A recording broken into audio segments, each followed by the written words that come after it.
Hey everyone, today's tutorial is on GERD or reflux, and I do have an older one I did while I was working at a different hospital, but I have had a select bunch of patients asking me, Isela and Pat, so I thought I'd do an herbal version of this. And I think I mentioned an herbal way last time, but we'll go into more detail.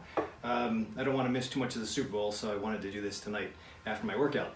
So the idea with reflux is that this is the stomach, all right?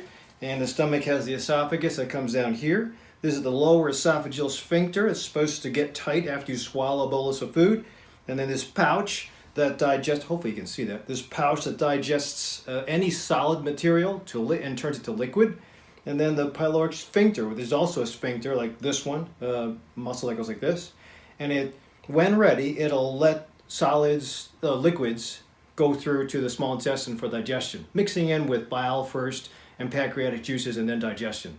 So the way this works is that usually this stomach is supposed to have a blue coat of mucus, and the mucus actually protects the stomach from digesting itself.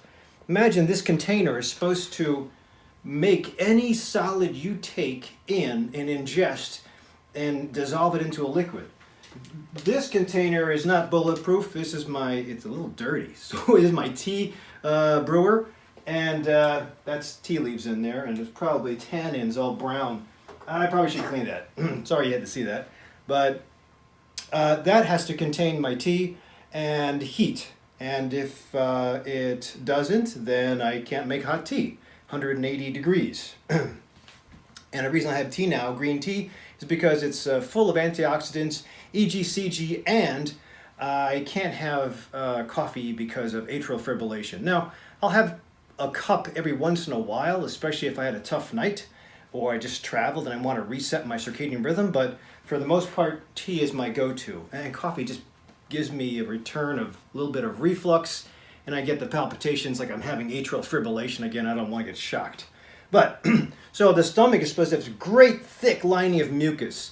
If it doesn't produce mucus, then usually you'll be digesting your own stomach. The acid that digests the food that comes down, this bath of acid will digest the lining of the stomach, which is not healthy. That's called a peptic ulcer.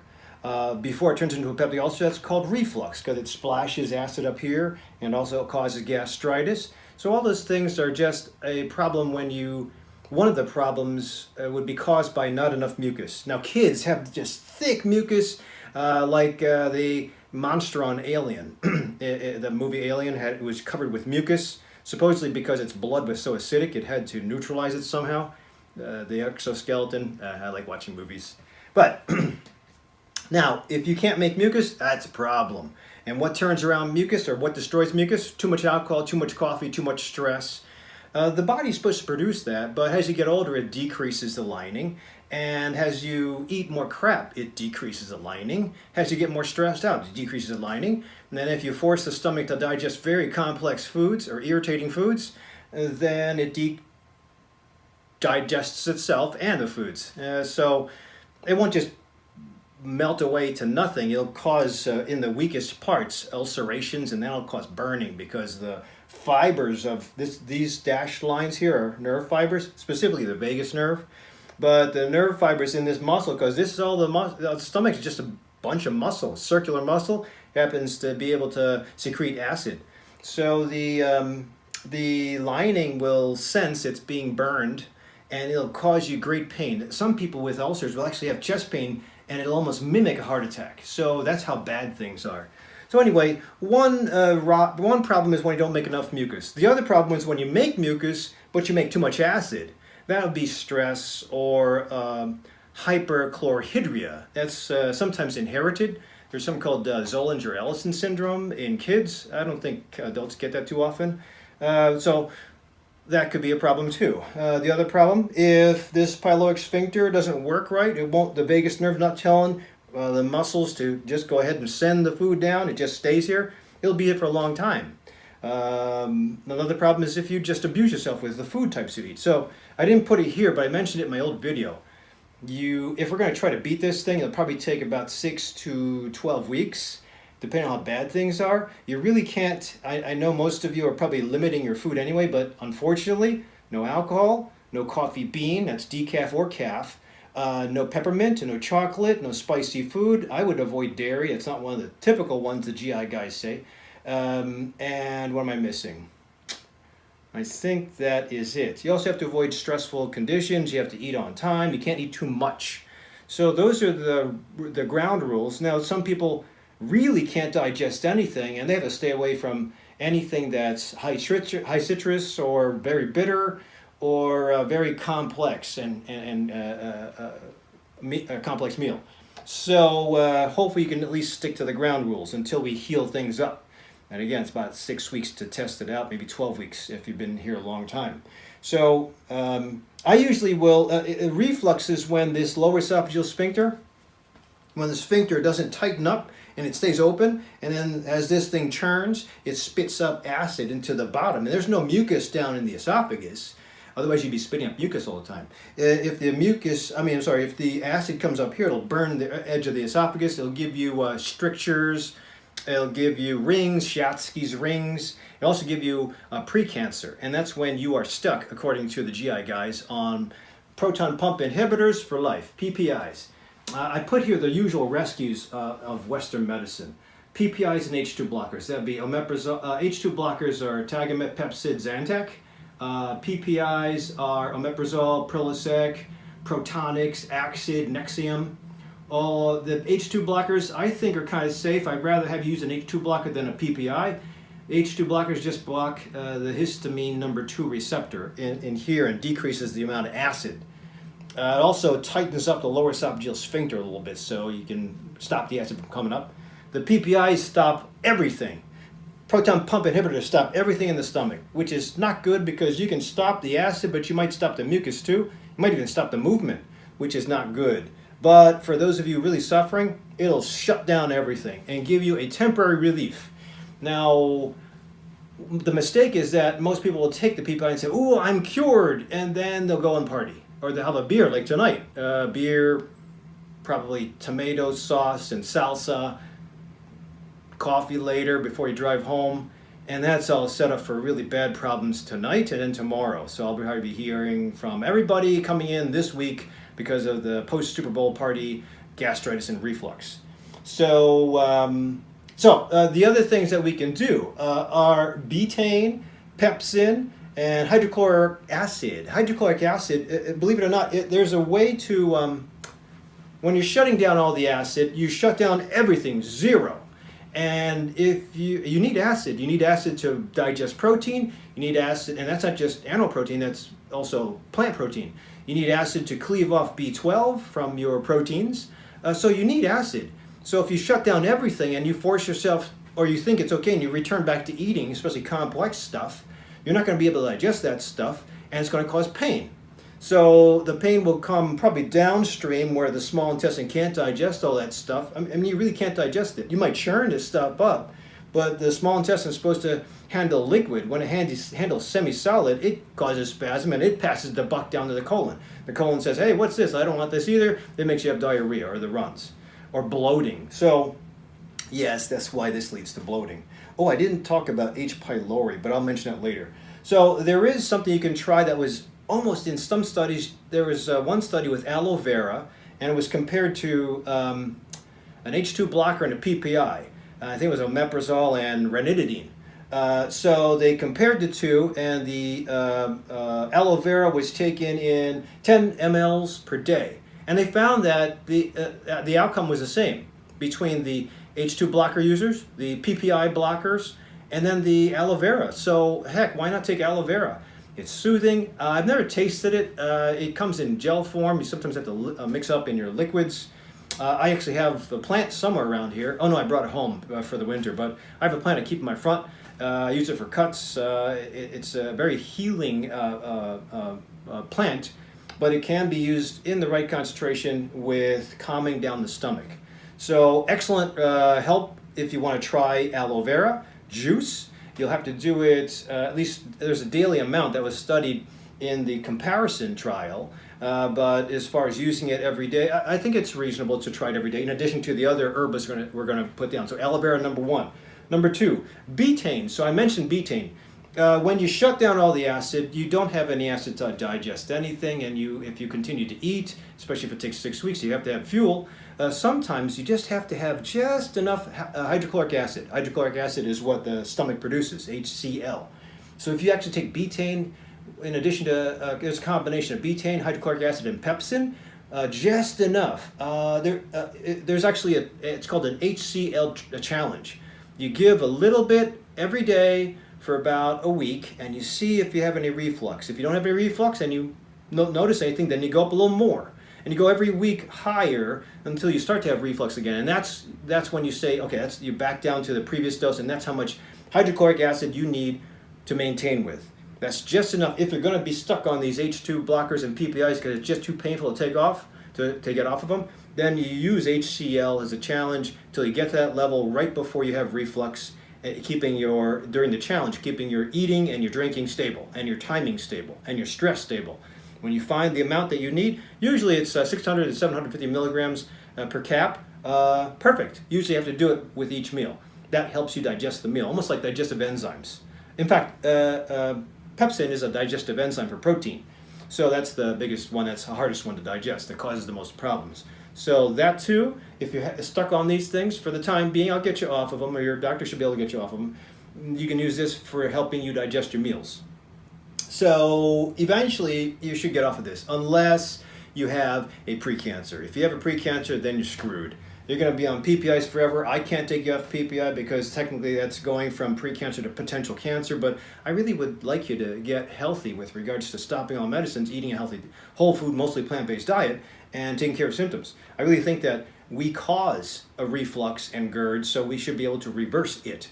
It might take a while, but so next on the prescription route is Karafate. So for the people that can't make acid, there's something called Karafate we give in prescription form.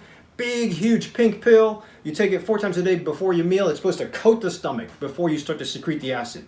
Or you drink it, but I've never tasted the drink. I hear it's pretty thick. But it's supposed to coat the stomach. I think you can sometimes get the runs if you eat too much.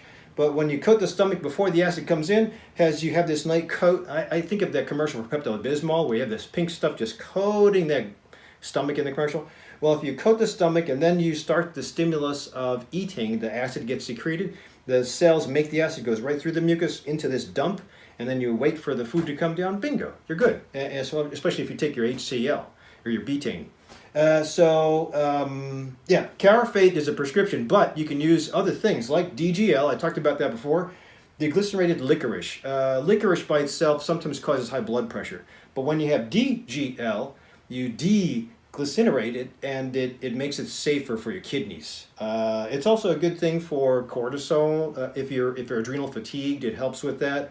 But if you have hypertension, you have to be careful where you buy it. I think Enzymatic Therapies has a nice brand. You just chew it. It's a black licorice flavored. If you don't like black licorice, you might want to try the aloe vera. But one or the other, you can try GGL or aloe vera. I have people sometimes trying more for small intestinal issues too. Marshmallow root, which works great. So your choice, but I go with these because they've been studied more than marshmallow root. So that'll coat the stomach. This will calm down the acid. This will help just make enough acid. And finally, metoclopramide. I said that sometimes peristalsis is slowed down, especially if you're diabetic. You want to digest and have the acid, but if there's contents stay in here and they don't move on, sometimes there's more acid made because the stomach still thinks it's getting more stuff. So you want to be able to get the signals to push the fluid, the liquid down through. And as you're diabetic, sometimes the vagus nerve doesn't work that great. I use metoclopramide that continues and moves peristalsis down. One side effect of metoclopramide is this facial grimace that you have. It's very rare, but I've had it one time in a patient in the hospital. It's not really life-threatening. It just looks really weird. But the rescue is Benadryl anyway. But I had never had that aside from that one guy in the hospital. So metoclopramide works great. But since we're talking about herbs, ginger root. There's a study by Gerard Mullen out of Hopkins. and he's a GI specialist. He works with the Arizona Center for Integrative Medicine. 1,200 milligrams per day of ginger root helps to move this. And they did it in, I believe, capsule form or dried root form. I don't know how you would tolerate dried root. Capsule form, for me, it really causes heat for me. So I should stay away from that. But again, this is all the combination of several different things to see if we can get your stomach and your acid and your digestion all functioning back to normal again. While again, not doing no further harm. You have to maintain that food journal and the restrictions, at least the basic restrictions in addition to your own restrictions. I know that most of you will have like multiple diseases, so in addition to the GERD restrictions, you have to stick with your own restrictions, whether it's wheat, gluten for Hashimoto's. So you stick with everything, and yes, in the future when this thing starts to purr and digestion's great, you'll be able to get back to stuff, maybe even ice cream. I don't like it, but there's so many substitutes nowadays, why bother? And that brings me to the next thing. Probiotics usually help downstream, but I think they do help in calming down inflammation, so maybe at a later date. But in fact, yeah, we'll probably save that for another video. However, the last but not least with this is nighttime is always a problem, because if you eat late at night, 2 to 3 hours before, if you eat within 2 to 3 hours of going to sleep, what's going to happen is all this acid here, when you lie down, will go this way and it will just pour by gravity up into the lower esophageal sphincter. So if this thing is not tight, it'll just leak through and start burning. Not good. That's why people, I got to the point one time where I almost threw up in the middle of the night. I forget why, it was a long time ago, but I'm assuring some of my patients, the old school way is to tell the patient to tilt the bed 30 degrees. It's just hard to tilt the bed 30 degrees. You used to have to put 2x4s under the footers at the head of the bed, or if you have a kid, and a lot of kids now supposedly have reflux, which I don't agree with. Giving kids Zantac? No way. But anyway, so if you can't get the head of the bed up, or you really can't sleep on pillows, because usually if you start the night on pillows 30 degrees up, so that you're like this instead of like this, and most of the time by nightfall, because everybody tosses the turns, you're off your pillow and the reflux is going to come back. So what you can do though, melatonin, about 3 milligrams every night. I have a spray form I like to use because I don't have to get up in the middle of the night in case I have to spray again. But you can take a 3 milligram capsule, very cheap. It helps, melatonin, obviously, if you know, it helps with, it comes from the pineal gland. It helps to tell the brain time to sleep. Now, I'm in front of these lights. It's Super Bowl time. Because of these lights, I'll probably be really stimulated and won't have a great sleep tonight, but it's for you guys. So if I take my melatonin, it might help. Also, 5-hydroxytryptophan. Tryptophan is a building block for serotonin, but both tryptophan and melatonin together have been known to calm down the brain and tighten up this lower esophageal sphincter. So if you can tighten it up, when you lie down, it'll be snug as the bug and no acid will come up. You can even do a handstand. Now, obviously, if you're going to sleep with a full stomach, you probably shouldn't be eating that late at night. So, and it's now past my eating time because fasting is fasting for me started about an hour ago, so I won't have anything until tomorrow about 9. So that is my, I just wanted to show this too. This is a gift from one of my physical therapists, and he meant well, because it's a nice way to celebrate, sit by the table and talk. But this is just a bunch of coffee.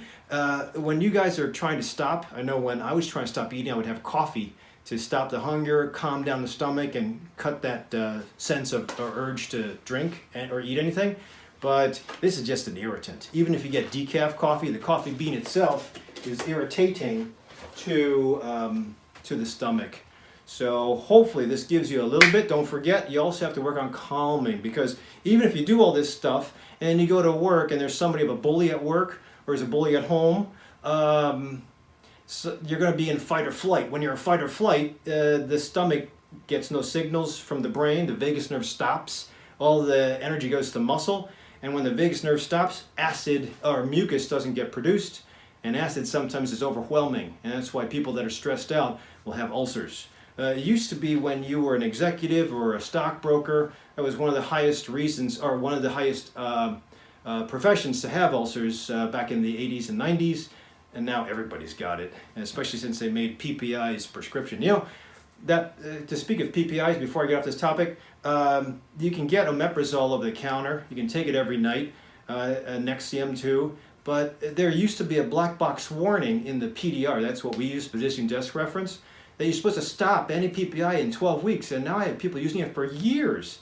And I ask about, when somebody uses it for years, I ask them, what's your diet like? And I hear tomato, I hear coffee, I hear chocolate, I hear spicy food. And it's like, why do you take the medicine if you're also abusing the stomach? And so it just is, it's not anybody's fault. I think it's just education that nobody told you about. So if I can get you off of, if we can't get you off of a PPI, if you still have reflux, then you have to get a scope. You got to make sure that there's nothing growing. And, oh, I almost forgot. Sometimes there is a little bug. If you do have an ulcer, like right here, there's a hole already. There's an ulcer. If an ulcer has a base, and it usually does, the base will, if this is an ulcer, that's kind of irritating out. Anytime the acid comes into contact with the ulcer, there's no mucus in an ulcer, it irritates because there's a lot of blood vessels here. Sometimes H. pylori, this bacteria, is sitting right here, and it makes the ulcer continue on. So if you have H. pylori, or if you have a persistent gastritis or ulcer that's not responsive to any of this, medicines or herbs, you got to check it for H. pylori. For some reason, I have a lot of people from South America, kids that come up, no symptoms, but the parents have H. pylori and they're symptomatic. So H. pylori is something you got to get checked for. We'll talk about small bowel later because usually the whole thing is linked together. Bloating is always associated with reflux, but H. pylori is tested by breath test, by blood test, or by poop test. It kind of depends on what your insurance pays for and which lab you go to. So hopefully this gives you more information. I'll put links down below for my other reflux videos. And if you guys have suggestions on what you did to make yourself get off of the H2 blockers or PPIs or take care of your reflux, I'd like to hear about them. Otherwise, if you like this video, share it with anybody that needs it. And don't forget to subscribe down below and hit the alert button for when I do new videos.